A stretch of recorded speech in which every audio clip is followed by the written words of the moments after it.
जी welcome back नाज़रीन, एक बार फिर प्रोग्राम सुबह हिदायत में, और जो अगला सेगमेंट है वो है छोटा अमल अजीम सवाब।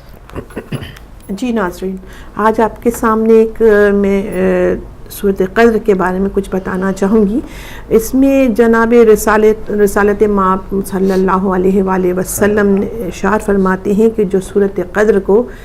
एक बार पढ़ेगा तो उसको जो सवाब मिलेगा वो बाहर रमज़ान के रोज़ों के बराबर उसको सवाब मिलेगा। लेकिन एक बार पढ़ने के लिए सूरत क़द्र की आप देखिए मंज़िलत देखें कि अगर एक बार पढ़ेंगे आप उसे तो रमज़ान के रोज़ों के बराबर उसका सवाब मिलेगा। और अगर आप रिस्क के बारे में पढ़ेंगे और बाकसरत इसको पढ़ते रहें तो रिस्क में जो है वो आपकी फरावानी हो जाएगी, बहुत ज़्यादा परवरदिगार रिस्क आपको अता करेगा। इसी तरह इमाम ज़ैनुल आबिदीन अलैहिस्सलाम फरमाते हैं कि जो घर से निकलते वक्त और कहीं सवारी पे जाए, जिस वक्त वो अपनी सवारी पे सवार हो, तो उस वक्त अगर इसकी जो है तलावत कर लेगा तो वो जो है वो बखैरियत से अपने घर वापस आएगा और तमाम परेशानियों मुसीबतें रास्तों की जो भी बलाएं हैं उन सब से महफूज रहेगा। और इसके आगे मेरे मौला इमाम नक़ी अलैहिस्सलाम फरमाते हैं कि नमाज इशा में जो नमाज इशा में से 7 बार पढ़ेगा, नमाज इशा में 7 बार पढ़ने से उस रात वो जो है जितनी बलाएं हैं वो सुबह तक उससे महफूज रहेगा। लेकिन ये देखें आप 7 बार अगर इसे पढ़ लेंगे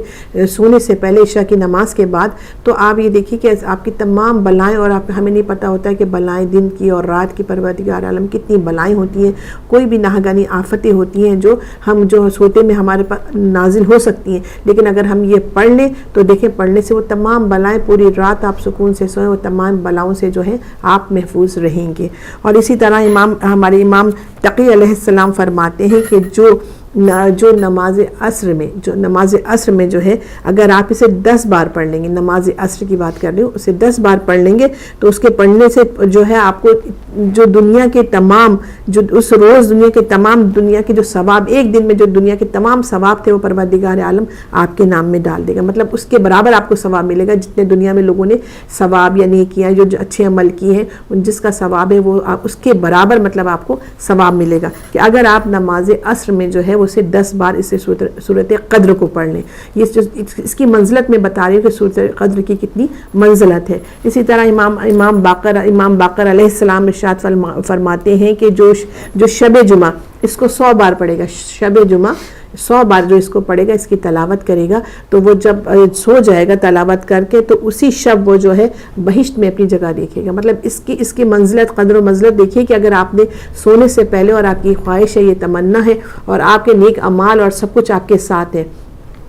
तो वो अगर आप बानियत और पुख्तगी नियत के साथ अब 100 बार इसकी तलावत करके सो जाएंगे तो देखिए कि इसकी वजह से, इसकी कदर मंजिलत की वजह से, इसके असर की वजह से आप अपना बहिश्त में मुकाम भी देख लेंगे। तो सूरत क़द्र ऐसी बेहतरीन परवरदिगार की सूरत है और जिसकी वजह से जितने अगर हम चाहें दुनिया के, हमने कोई और चीज़ नहीं की, उसका नेमुल बदल परवरदिगार ने दिया है। अगर रोज़े किसी मजबूरी से, किसी बीमारी से, किसी वजह से नहीं रख पाया है तो लेकिन अगर इसकी तलावत करेगा बकसरत तो देखिए उसका सवाब आपके रमज़ान के रोज़े के बराबर मिल जाएगा। मतलब एक काम अगर आपसे, हर चीज़ परवरदिगार ने आपके, इस कुरान मजीद ऐसी बेहतरीन किताब है कि अगर एक चीज़ आपके किसी मसले, किसी मजबूरी की वजह से नहीं हो सकी है तो उसके बदल में परवरदिगार ने कहा है कि ये वाली सूरत पढ़ लो, ये आयत पढ़ लो, इससे ये फ़ायदा होगा, ये सूरत पढ़ लो, इसके बराबर ये अजर मिल जाएगा। तो ये ऐसी बेहतरीन किताब है मेरे कुरान शरीफ जो आपकी हर लम्हा, हर घड़ी आपकी ज़िंदगी में मददगार साबित होती है। तो ये चंद इसकी तो बेतहाशा जो है, बहुत ज़्यादा इसकी कदर व मंजिलत है सूरत क़द्र की और बहुत से फ़वाइद है जगह जगह मुख्तलिफ अंदाज में,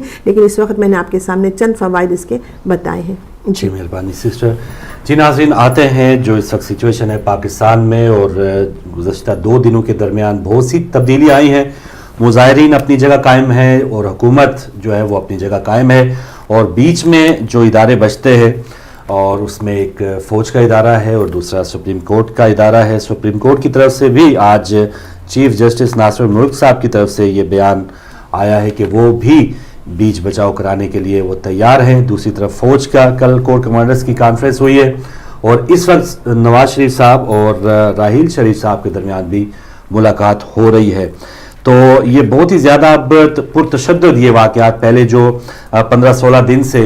ये तमाम मुजाहिरीन इनकलाब मार्च और आज़ादी मार्च के जो शुरकात है बिल्कुल अमन अमान के साथ बैठे थे, लेकिन वाक़या हफ्ते की रात को शुरू हुआ जब तमाम मुजाहिरीन ने प्राइम मिनिस्टर हाउस की तरफ जाने की सोची और उनके सामने धरना देने का ख्याल आया। तो उसके बाद जो कंटेनर्स और कंटेनर्स के बाद फिर आंसू गैस के शेल और 2 पोस्टमार्टम रिपोर्ट्स शोहदा की आई हैं, जिसमें पता चलता है कि ये गोलियां लगने से 2 अफराद शहीद हुए, 2 अफराद दीगर पुरतशद्दद वाक़यात में शहीद हुए हैं। तो जहां पर शहादतें भी हो रही हैं, पुलिस का अंधाधुंध तशद्दुद आप मुख्तलिफ फुटेज में देख रहे हैं, तो दूसरी तरफ फिर कायदीन के लिए जो इमरान खान की जमात और ताहिरुल कादरी साहब की तरफ से अपने मुजाहिरीन को भी कंट्रोल में रखना वो इस वक्त मुश्किल हुआ है। और वैसे तो दोनों जो कायदीन वो कह रहे हैं कि हमारा पीटीवी की इमारत में जो भी मुजाहिरीन दाखिल हुए हैं उनसे कोई ताल्लुक नहीं है, वो झंडे पकड़ के कोई और तकरीबकार अनासर भी हो सकते हैं, लेकिन ज़रूर उनमें कुछ ना कुछ ऐसे लोग शामिल होंगे जो तोड़ फोड़ कर रहे होंगे। लेकिन अब इन दोनों, ये भी एक हकीकत है कि इन दोनों कायदीन के लिए भी उन लोगों को कंट्रोल करना बहुत मुश्किल है जो 14 अगस्त से घरों से निकले हुए हैं और आज़ादी और चेंज के लिए निकले हुए हैं, और अभी तक उनको कोई भी हौसला अफजा कोई रिस्पॉन्स नहीं मिल रहा। इसमें उनका आपस से बाहर हो जाना ये भी एक फितरी चीज़ है, जब वो देखते हैं कि पुलिस वाले वो भी बिल्कुल अंधाधुंध लाठियां बरसा रहे हैं। कल सहाफ़ियों पर भी बहुत सा तशद्दुद किया गया, उसकी फुटेज भी आपके सामने। तो दोनों अतराफ में बेशक बाद में आके SSP या ख्वाजा साद रफीक ने भी माजरत की है और इस पर अफसोस का इजहार किया कि पुलिस की तरफ से जो पुरतशद्दुद वाक़यात हुए हैं, लेकिन अब जो नीचे पुलिस वाले हैं उनका जो एक जहन है या उनके सामने डंडे वाले जब नजर आएंगे तो जो भी उनके हत्थे चढ़ेगा उसकी खैर नहीं। और फिर आज बहुत से पुलिस अफसरान की भी पिटाई की गई है मुजाहिरीन की तरफ से, तो जो उनके हवाले लगेगा तो फिर उनकी भी ये पुरतशद्दुद कार्रवाइयों में कोई कमी नहीं आएगी, उनका भी उसी तरह से रिस्पांस दिया जाएगा। तो मामलात बजाय के सुलझने के उलझते चले जा रहे हैं, और हुकूमत जिस बेस के ऊपर ये तमाम ढिठाई का वो नमूना पेश कर रही है, जिन इलेक्शनों को सब ने करार दे दिया था कि ये बोगस इलेक्शन थे, इसमें कोई सच्चाई नहीं थी, और उस पर भी ये हुकूमत टस से मस नहीं हो रही। जो शहादतें हुई मॉडल टाउन में, उसकी FIR का जो मामला हुआ, यानी जो एक चिंगारी थी वो एक आग बन चुकी है। और दूसरी तरफ हुकूमत इस वक्त कुछ भी ये मानने को तैयार नहीं कि नवाज शरीफ साहब जो हैं वो हटे, और दूसरी तरफ हमारी जो पार्टी पॉलिटिक्स है या पार्टी में जो एक सरबराह की हैसियत होती है, उसमें आप कल भी देख सकते हैं कि तहरीक इंसाफ के जो सदर हैं जावेद हाशमी, वो भी अपनी पार्टी को छोड़ के चले गए, और फिर कल इमरान खान ने कहा कि उनके रास्ते जुदा है, उनके रास्ते जुदा है। तो ये जो कोई भी पार्टी का रहनुमा है या पार्टी का चेयरमैन कह लें, इमरान खान तहरीक इंसाफ के चेयरमैन हैं, नून लीग के नवाज शरीफ साहब सदर हैं, तो दोनों अपनी अपनी जगह पे कायम हैं, और वो कितनी मुशावरत मानते हैं ये भी हम जान चुके हुए हैं कि ये बस जो अपनी मनमानी है या जो भी फैसला इनके ज़हन में आ जाएगा, मुशावरत नाम की होगी, ज़रूर होगी, काबीना का इजलास भी होगा, पार्टी का इजलास भी होगा, लेकिन असल फैसला या तो इमरान खान करेंगे या नवाज शरीफ साहब या शहबाज शरीफ करेंगे। बाकी जो नीचे के लोग हैं वो यस सर के तौर पे ज़रूर इनके साथ दाएं बाएं नज़र आएंगे। तो ये दोनों अतराफ में हमने थोड़ी सी रिजिडनेस ज़रूर देखी है कि कहीं भी कोई मामलात को सुलझाने के लिए तैयार नहीं हो रहा, लेकिन जिस बेस के ऊपर मुजाहिरीन आए हैं, जिसको बुनियाद बनाकर आए हैं, उसमें कोई दो राय नहीं है कि ये जो लाहौर का वाक़या है, ये जो कत्ल गारतगिरी है, फिर पाकिस्तान में जो 11 मई के बाद से हुकूमत बनी थी, उसकी कारकर्दगी इन 14-15 महीनों में अगर बेहतर होती तो शायद ये अवाम इस अंदाज से अपनी जानों को भी उसकी परवाह किए बगैर वो सड़कों पे ना आती। तो ये दोनों अतराफ हैं, हुकूमत की ढिठाई एक तरफ है, और अब जो इस वक्त सिचुएशन है, अब जो क़यादत है इनकलाब मार्च की, आज़ादी मार्च की, उसके लिए भी मुश्किल हो रहा है कि लोगों को PTV जाने से मना करे या वो एक जगह पाबंद करे। पार्लियामेंट के अहाते में भी लोग कुछ जमा हो चुके हैं, तो ऐसे लोगों को कैसे वापस लाया जाएगा और फिर किस तरह से अमन व अमान की सूरत हाल होगी। एक ये जो मुलाकात है प्राइम मिनिस्टर की और राहिल शरीफ साहब की बहुत ही अहमियत की हामिल है। अब देखते हैं कि अल्लाह करे कि आज का दिन कोई खून जो है नाहक वो ना गिरे। जितनी भी शहादतें हो गई हफ्ते को और इससे पहले जो वाक़यात हुए हैं, कंटेनर लगा दिए जाते हैं और अपने इक़्तिदार को तूल देने के लिए वो किसी भी हालत तक या किसी भी सतह तक पहुंचने के लिए हुकूमत तैयार है। और यहाँ पर जो इनकलाबी और आज़ादी मार्च के जो लोग हैं उन्होंने भी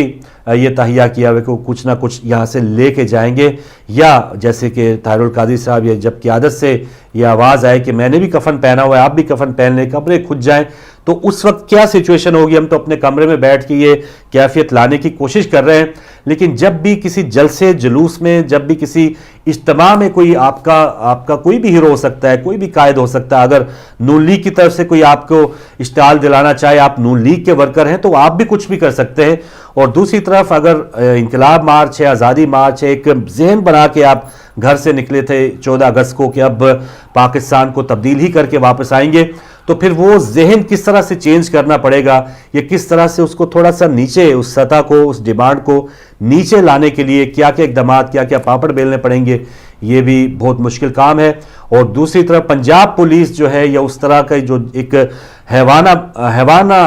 جو ایک پن جو نظر آ رہا ہے, وہ بھی آپ کے سامنے ہے کہ لوگوں کو مارا جا رہا ہے, خواتین اور بچوں تک کو نہیں دیکھا جا رہا, اور جس قدر اندوناک ایک شیلنگ کا سلسلہ ہفتے کی رات کو کیا گیا, اس کے بعد جو غم و غصہ ہے وہ بجائے کہ کم ہونے کے وہ مظاہرین کا بڑا ہے. اور یہ صرف اسلام آباد کا واقعہ اب یہ نہیں رہا, کراچی سے لے کے پشاور تک جگہ جگہ ریلیاں اور جگہ جگہ دھرنے شروع ہو چکے ہیں. تو ایسی سچویشن پاکستان میں کبھی نہیں آئی تھی, اتنا لمبا جو احتجاج ہے وہ کبھی نہیں آیا تھا. کہاں حالات جا رہے ہیں اس پر واپس آ کے آپ کی کالز لیں گے. کچھ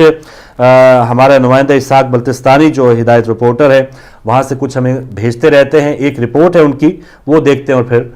بلکہ یہ تصویر ہے ان کی اپنی گاڑی جو ہے,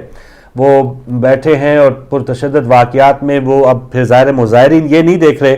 کہ یہ کس کی گاڑی ہے, اور یہ ہمارے ہی ہیلپ کے لیے, یا ہماری جو بھی حقوق ہیں, یا ہمارے جو بھی آواز ہے وہ دنیا تک پہنچانے کے لیے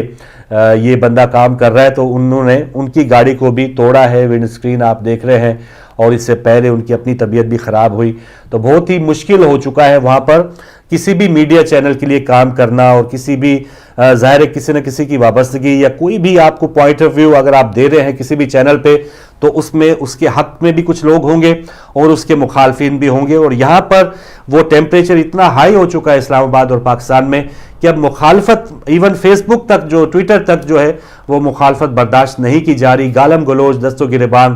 تک لوگ ہو چکے ہیں, اور گھروں کے اندر ہی بہت سی ایسی ڈیوائیڈ ہو چکی ہے کہ یہ اب بھائی اگر ایک کا نقطہ نظر اور ہے, ایک کا اور ہے, تو وہ بھی آپس میں بحث و مباحث میں اور ایون دست و گریبان بھی ہو چکے. تو یہ سچویشن بڑھتے بڑھتے گھر گھر تک پہنچ چکی ہے, اور یہاں پر میڈیا چینل جو ہے وہ پوری کوشش ان کو کرنی چاہیے کہ وہ بالکل غیر جانبدار ہو کے بالکل ایک چیز جو سچائی ہے وہ پہنچائیں, اور اس میں عوام کو چاہیے کہ وہ قیادت کی بھی بات سنیں, جس بھی وہ جماعت کے ماننے والے ہیں وہ اپنے قائد کو ضرور سنیں. اور اتنا زیادہ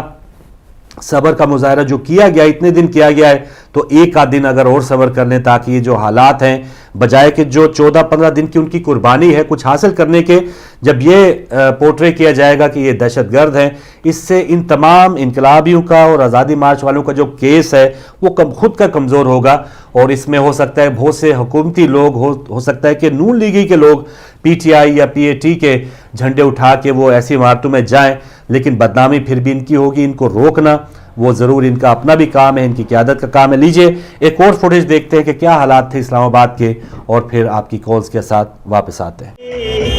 ہمارا آزادی, ہمارا آزادی, لا الہ الا اللہ, حکمرانی اللہ کی, ہمارا آزادی, ہمارا آزادی, لا الہ الا اللہ, حکمرانی اللہ کی. یہ ہم لوگ پرامن بیٹھے ہوئے تھے, انہوں نے ہمیں چھیڑا ہے, اس سے ہمارے جذبے اور بلند ہو گئے. ہمیں پتہ ہے کہ ہم حق پر ہیں, یہ ہمارے 1000 ٹکڑے بھی کر دیں گے نا, ہم یہاں سے اپنے مقصد میں کو کامیاب کیے بغیر ہم یہاں سے ہلیں گے نہیں, چاہے جو ہو جائے. آپ کب تک اب رہنے کا, آپ کی تعلیم کا کوئی حرج ہے اس طرح؟ دیکھیں سب کچھ, ہمارا فیوچر یہاں پہ ہم لوگوں کو بالکل تاریک نظر آتا ہے, اس وجہ سے ہم لوگ تعلیم کو چھوڑ کر ابھی ہم لوگ اس دھرنے میں شامل ہوئے, اس مارچ میں شامل ہوئے, کیونکہ ہمیں اس جگہ سے ہمیں اپنا روشن مستقبل کی امید ہے. ہم انقلابی ہیں اور ہمارے جذبے اتنے ہی بلند ہیں جتنے پہلے تھے, اور چاہے گرمی ہو چاہے سردی ہو, ہم یہاں پہ بیٹھے ہوئے ہیں اور بالکل پرامن طریقے سے, اور بس اتنا ہی. جی بالکل, ہمارا جذبہ جنون, جس طرح ہمارا ایم بلند ہے, ہمارا مقصد بہت بلند ہے, انقلاب کوئی چھوٹا مقصد نہیں ہے, اس طرح ہمارے جذبے ابھی بھی اس طرح, ہمارا مورائل ابھی بھی اس طرح بلند ہے, ہم اسی طرح تازہ دم ہے جس طرح پہلے دن لاہور سے نکلتے وقت. میاں نواز شریف نے جب سے سیاست میں قدم رکھا ہے انہوں نے ہر طرح کے قوم کو تقسیم کرنے کے جتنے بھی عناصر تھے ان کو ہمیشہ انہوں نے ہوا دی ہے. پنجابی قومیت کو اس نے ہوا دی. ایک زمانے میں ان کا سیاسی نعرہ تھا جاگ پنجابی جاگ, لیکن سب سے زیادہ ظلم انہوں نے پنجابی ہی کے ساتھ کیا. पंजाबी तालिबान भी उन्होंने پنجابی طالبان بھی انہی کی وجہ سے پیدا ہوئے, کیونکہ اگر یہ جنوبی پنجاب کو توجہ دیتے, ان کو ان کا حق دیتے, تو شاید وہاں احساس محرومی نہ ہوتا, شاید وہاں پہ امن عامہ کی صورتحال خراب نہ ہوتی, وہاں ترقی ہوتی, تو شاید جو کچھ وہاں ہوا دہشت گردی اور انتہا پسندی وہ نہ ہوتی. انہوں نے پنجابی کا نام لے کر پنجابیوں کو لوٹا, پنجابیوں کے ساتھ ظلم کیا اور اپنی دولت بڑھائی اور اقتدار حاصل کیا. اور آج یہ مذہبی گروہ فرقہ واریت کو بھی ہوا دے رہے ہیں. قادری مولانا جو علامہ ڈاکٹر طاہر القادری صاحب ہیں, ان کا پیغام ایک معتدل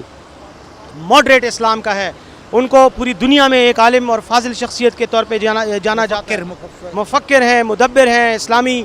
دور کے ایک بہت بڑے عالم ہیں اس وقت کے, لیکن ان کا جو فلسفہ ہے اس کو صحیح انداز میں پیش کرنے کی بجائے ان کے خلاف جو انتہا پسند گروہ ہیں, میں نام نہیں لینا چاہتا لیکن سب کو پتہ ہے کہ وہ کون لوگ ہیں, ان کو پروموٹ کر رہے ہیں, ان کو ہوا دے رہے ہیں اور ان کی سیاسی طاقت کو اپنے مضموم سیاسی مقاصد کے لیے استعمال کر رہے ہیں. تو میں سمجھتا ہوں کہ یہ بھی پاکستان کے ساتھ اور اسلام کے ساتھ یہ دشمنی کر رہے ہیں. اور جو لوگ ہیں جو سمجھتے ہیں, وہ لوگ کہ جن کو اسلام کا بھی پتہ ہے, جن کو پاکستانی سیاست کا بھی پتہ ہے, وہ ان کے مضموم مقاصد سے بہت بہتر طریقے سے خبردار بھی ہیں اور ان کو پتہ ہے کہ یہ کیا ہو رہا ہے. میں سمجھتا ہوں کہ ان تمام جو بھی ان کے یہ منفی ہتھ کنڈے ہیں یہ انشاءاللہ شکست کھائیں گے اور یہ اپنے مقصد میں کامیاب نہیں ہوں گے. कोई मैसेज आवाम के लिए عوام کے لیے تو یہی میسج ہے کہ جب آپ کے حالات خراب ہوتے ہیں تو اللہ تعالیٰ نے فرشتے اتار کر آپ کی حالت ٹھیک نہیں کرنی. اللہ تعالیٰ خود کہتا ہے کہ جو قوم اپنی حالت بدلتی ہے میں اس کی حالت بدلتا ہوں, اور جو نہیں بدلتی اس کی حالت نہیں بدلتی. تو میں تو مسلمانوں سے, پاکستانیوں سے یہی درخواست کروں گا کہ وہ آج آئیں اور آج یہ جو انقلاب مارچ ہے, ڈاکٹر طاہر القادری کا جو میسج ہے, آئیں اور ان کا ساتھ دیں اور ایک اچھے کام میں, ایک کار خیر میں اپنا حصہ ڈالیں. ہم لوگ 14 اگست سے نکلے ہوئے ہیں اس انقلاب مارچ کے لیے, اور اس وقت سے اب تک تقریباً کوئی 17-18 دن گزر چکے ہیں, لیکن ہمارا مورال اتنا ہی بلند ہے جتنا پہلے دن تھا. ہم اسی جذبے کے ساتھ یہاں پر بیٹھے ہیں. گرمی ہے, بارش ہے, لیکن ہمارے جذبات میں کسی قسم کی کوئی بھی ذرا برابر کمی نہیں ہے. ہم جو ڈیمانڈز لے کر آئے ہیں وہ پوری کر کے اٹھیں گے, ورنہ یہاں سے نہیں جائیں گے. یا شہادت یا انقلاب, کوئی تھرڈ آپشن ہے ہی نہیں. کون بچائے گا پاکستان؟ بولو کون بچائے گا پاکستان؟ کون بنائے گا نیا پاکستان؟ میں آپ کو تھوڑی سی سیریس دیکھیں, اللہ نے مجھے پوچھ لی, شاید کسی پاکستانی کو اتنا اوپر بھی نہ لے کے آیا ہو اور اتنا نیچے بھی نہ لے کے آیا ہو جتنا مجھے لے کے آیا ہو. میں نے وہ بھی سین دیکھے جب ہم ہندوستان کو ہرا کے پاکستان آئے تو 5 منٹ لاہور ایئرپورٹ سے سڑک پہ لوگ کھڑے تھے اور پاکستان زندہ باد کے نعرے لگا رہے تھے. پھر میں نے ورلڈ کپ جیت کیا, پھر جدھر جدھر پاکستانی تھا میں نے دیکھا خوشیاں لوگوں کو, اور بڑی اونچ بھی دیکھی, پورے وقت بھی دیکھے. الیکشن میں 1 سیٹ بھی نہیں ملی, پھر الیکشن لڑا, پھر 1 سیٹ ملی. تو بڑی 18 سال کی ایک جدوجہد تھی. لیکن میں آپ کو یقین دلاتا, جتنی شوکت خانم کھلا ناممکن لگ رہا تھا, سب نے کہا کہ ناممکن ہے, لیکن جب شوکت خانم کینسر اسپتال کھلا جو مجھے خوشی اس کی تھی, اور ابھی بھی میں جاتا ہوں اسپتال میں مجھے بڑی خوشی ہوتی ہے کہ ایک ایسا ادارہ ہے جدھر انسانیت امیر غریب میں فرق نہیں ہے, اکثریت غریب ہے. لیکن میں آپ کو بتا دوں, جو